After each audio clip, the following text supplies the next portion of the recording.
Hello everyone, welcome to Success Education. Today we'll be doing the workbook solution for English for Standard 8, Unit number 3, that is Friendship and Duty. Before that, if you have not subscribed my channel till now, please to subscribe it for more videos. So we'll be starting with the MCQs. First one, it's option number D, both B and C. Second, it's option number C, square. Third one, it's option number D, reliable guy. Fourth, it's option number C, New York. Fifth, it's option number C, Joe Brady. Sixth, it's option number A, that he had grown taller by 2 to 3 inches. Seventh, Bob had left New York for West. It's option number B, to make money there. Eighth one is option number A, Bob. Ninth is again option number A, Bob lit his cigar. Tenth one is option number C, there were chilly gusts of wind with rain. 11th is option number A, guardian of peace. 12th is option number B, at Big Joe Brady's restaurant. 13th is option number B, pug. 14th one is option number C, his diamond studded watch. And 15th one is option number A, to earn money. Now we'll see the question answers. You need to see the text and answer the questions given below. First one, pick out the words used to admire Jimmy Wells. The words used to admire Jimmy Wells are my best chum and the finest chap in the world. Second, how did the stranger and Jimmy become friends?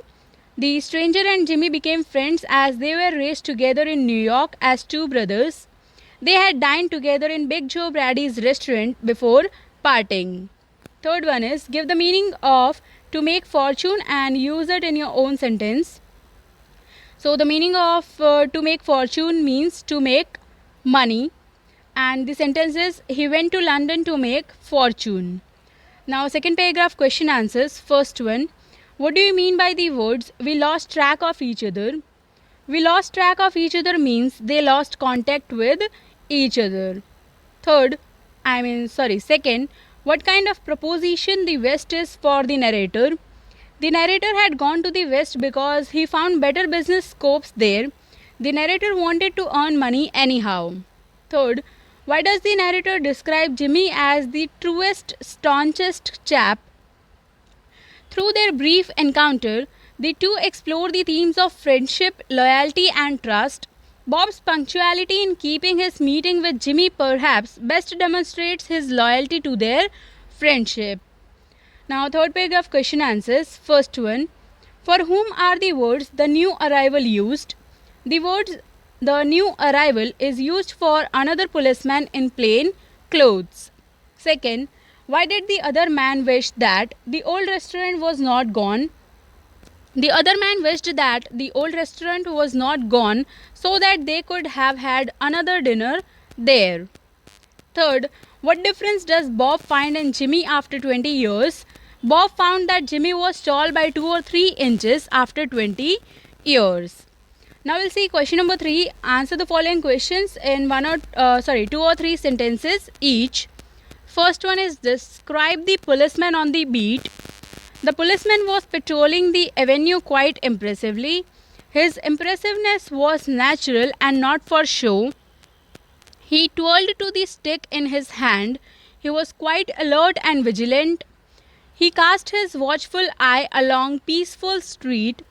The policeman, loyal to his duty, made a fine picture of a guardian of peace. Second, what did the stranger say to the policeman? The stranger told the policeman that he was waiting for his friend from whom he had parted 20 years ago. Before parting, they had agreed to meet after 20 years at the same place and the same time, no matter where they might be. Third, how did Bob make his fortune in Chicago? Bob had gone to the West to make his fortune. He had to pass through some difficult situations there. He had to compete with some of the sharpest wits in the world to earn his dollars. He had gathered enormous wealth. Fourth, how does Bob describe his friend Jimmy? According to Bob, Jimmy was a plodder.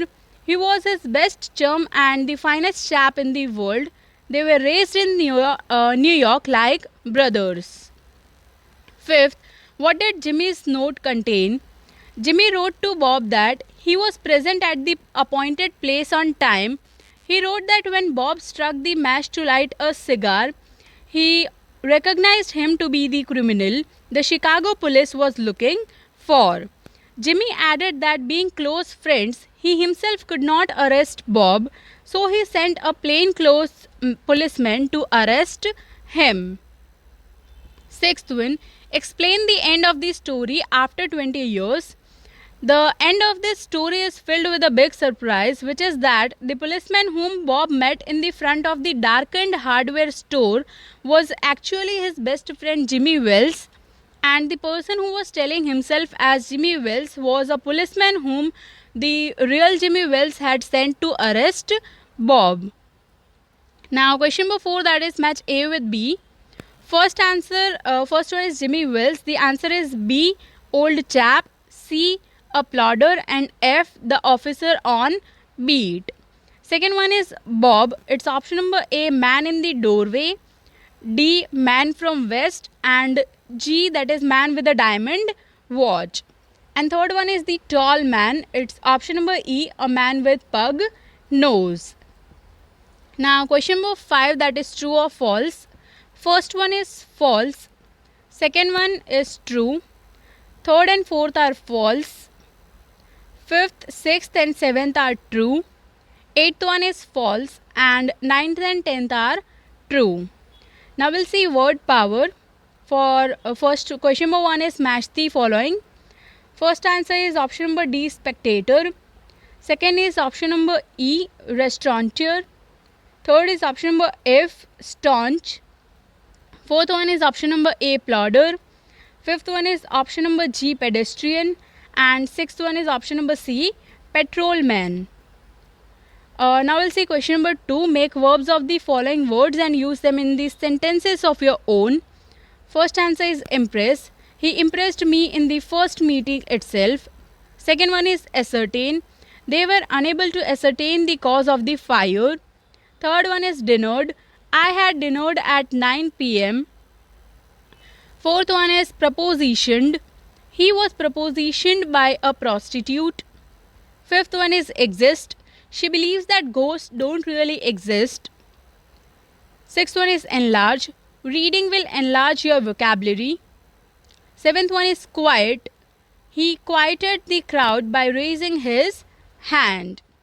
Now question number 3, replace the underlined words in the sentences with the ones given in the brackets. So we'll see the answers. First one, at the time of curfew, military men were taking rounds as part of duty. Second, I like to go to a movie occasionally. Third, the oldest building in our colony was demolished last week. Fourth, many people go abroad to earn money.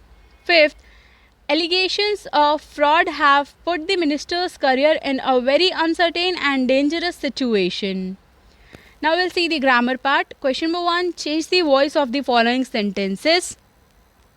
First one, the streets had been depeopled by the chilly gusts of wind. Second, the lights of a cigar store might be seen by you now and then. Third, a friend is just being awaited by me. Fourth, they turned it up.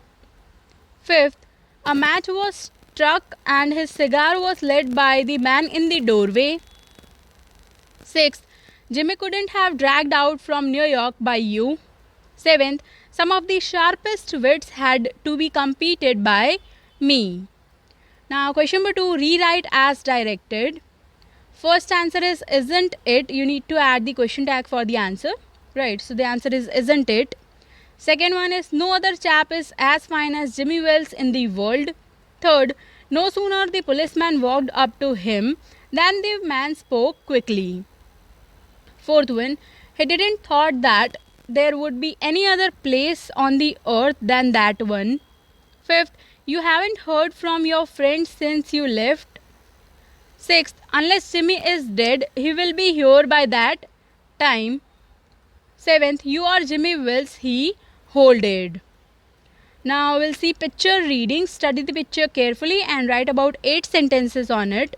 So we'll write the paragraph as, in the above picture, there is a school. Outside the school, some students are standing.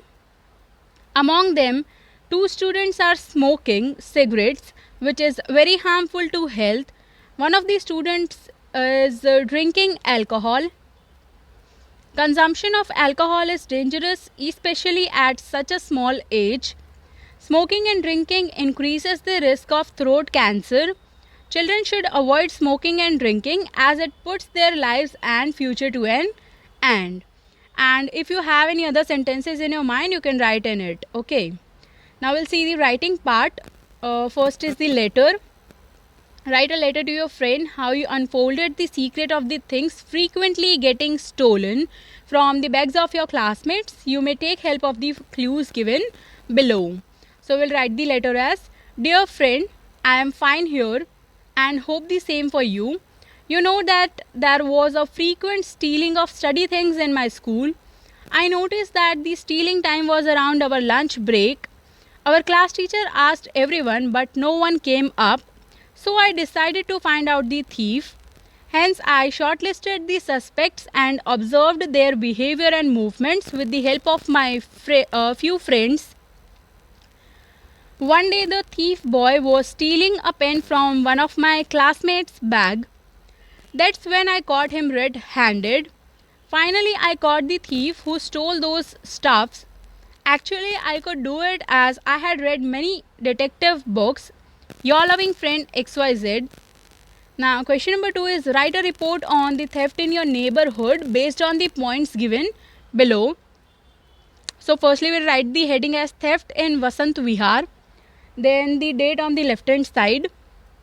And we'll write the report as Friday night, a man was seen jumping out from the main window of house number 2 by their neighbors. When they heard the noise, they went outside to see what was happening. They saw the thief running. He ran very fast so they could not catch him. At the same time, they informed the police to catch the thief. The theft included 50,000 cash and few jewels. There was a cupboard that was being broken by the thief and he left the house barren without any possessions. Now we'll see the additional activities. Read the content of the following box carefully. The paragraph and the keywords all come from a mystery story. You have to act the detective and write what happened. Okay, so we'll write the paragraph as 30 years before, the gloved lady had been married to the man on the train. She and her lover had disappeared and left the country. Before vanishing, they had cut off the two middle fingers of her left hand and buried them in the garden. The police found the fingers while investigating her disappearance and accused the man of murdering his wife and burying the rest of her somewhere else. He was jailed for 30 years for a crime he had not committed. He did not recognize her at first on the train, but when she took off her gloves, he did. He killed her. The police arrested him, but they had to release him as he had served his life sentence before committing the crime. And here we come to the end of chapter number 3, that is friendship and duty. I hope you have understood the complete chapter. If you have any doubts, you can write in the comment section. I'll surely try to answer all the questions. Thank you for watching my video and do subscribe my channel for more updates. Thank you.